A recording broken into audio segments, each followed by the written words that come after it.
के hit and run मामले पर राष्ट्रीय मानवाधिकार आयोग में दर्ज हुआ मुकदमा 210/34/16/2020 के नाम से दर्ज की गई है कांड संख्या।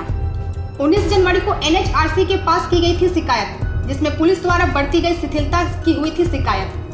31 दिसंबर 2019 की रात राजधानी के ओवरब्रिज के निकट शराब के नशे में जतिन बेदी ने 9 लोगों को रौंदा था।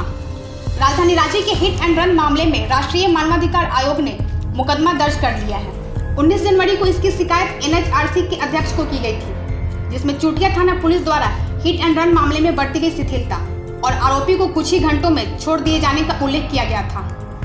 इसमें यह भी कहा गया था कि कैसे एक राजनीतिक दल के बड़े नेता हरमिंदर सिंह बेदी ने अपने भतीजे को 31 दिसंबर 2019 की रात की घटना के बाद तुरंत छुड़वा लिया था।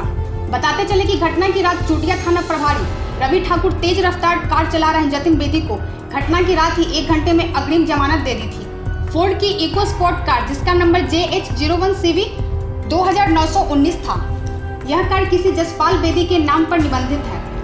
घटना में लाधो परोली गांव सिकिदरी के रहने वाले अजय भोक्ता और चुट्टू पालू के बादल करमाली की मौके पर ही मौत हो गई थी। इस घटना में गोला रामगढ़ के सोनू करमाली, रोशन कुमार महतो, सुमित करमाली, दिलीप करमाली, चुट्टू पालू के मनीष करमाली और प्रदीप करमाली घायल हो गए थे। हिट एंड रन मामले में पुलिस की कार्रवाई में सबसे पहले कार का लाइसेंस, आरोपी जतिन बेदी के ड्राइविंग लाइसेंस की जांच करनी चाहिए थी, जो नहीं की गई। पूरे प्रकरण में चूटिया थाना प्रभारी रवि ठाकुर अब कुछ नहीं बोलना चाहते हैं। उनसे लाइव झारखंड ब्रेकिंग की तरफ से आपको 3 सवाल पूछे गए थे। पहला सवाल था, क्या पुलिस ने जतिन बेदी का ब्रेथ एनालाइजर टेस्ट कराया था? दूसरा सवाल, जतिन बेदी की ड्राइविंग लाइसेंस की क्या पुलिस ने जांच की थी? और आखिरी सवाल, क्या जिस गाड़ी से टक्कर मारी गई थी उसका बीमा संबंधित कागजात जांची गई थी? इससे पहले भी लाइव झारखंड ब्रेकिंग ने हिट एंड रन मामले की खबर आप तक पहुंचाई है।